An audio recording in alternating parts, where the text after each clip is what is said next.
تھوڑے ایٹمی پلانٹ کنو تھوڑیاں فورسز کنو تھوڑے دھونسا تے جھڑپا کنو آج تک مغرب نہیں ڈرا جتنا مغرب لبیک دنارے کے اندر ہے نعرہ تکبیر جتنا کفر دے ایوانہ دے اندر باطل دے دفاتر دے اندر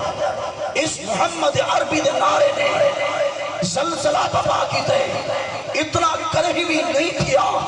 کیونکہ محمد عربی دے نام دا روب اتنا ہے ان دی رونق اتنی ہے ان دا دبدبہ اتنا ہے ان دی شان تے شوقت اتنی ہے جتے اصلے کام نہیں کریں دے جتا چھپا کام نہیں کریں گا محمد عربی دے نام کام کر کے لکھے لہذا ایکو سیاسی نعرہ نہ سمجھ کہ پیر تے مولوی دے آخرت نہ کھڑے خدا دی قسم اے خالصتاً ابو بکر عمر عثمان علی دا اتنا ہویا نعرہ ہی بھی جتا لیسے چاہی لاکے چلا تعالیٰ نے مفاد عطا فرما چھوڑے لبیک لبیک لبیک یا رسول اللہ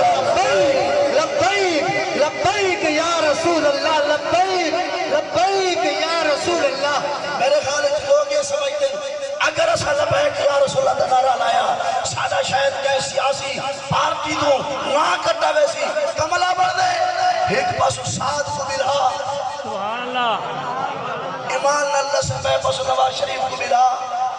کیا اے حضرت تمہیں قرآن پڑھ سکتے جی میں ساتھ پڑھ دے سبحان اللہ جی میں ساتھ تک اور طہارت اور نماز ہے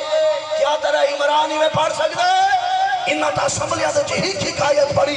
پوری دنیا دوتے انہا اسلام دا نک کپا کے رکھ لیتا ہے کہ ایک کمینے پاکستان دے حکمران نے جنہاں کو قرآن دی آیت سیدھا پڑھنی نہیں آندی انہاں دی رو رویت لکی دی کر محمد عربی دے دین واسطے دل کھول کے بیٹھا کر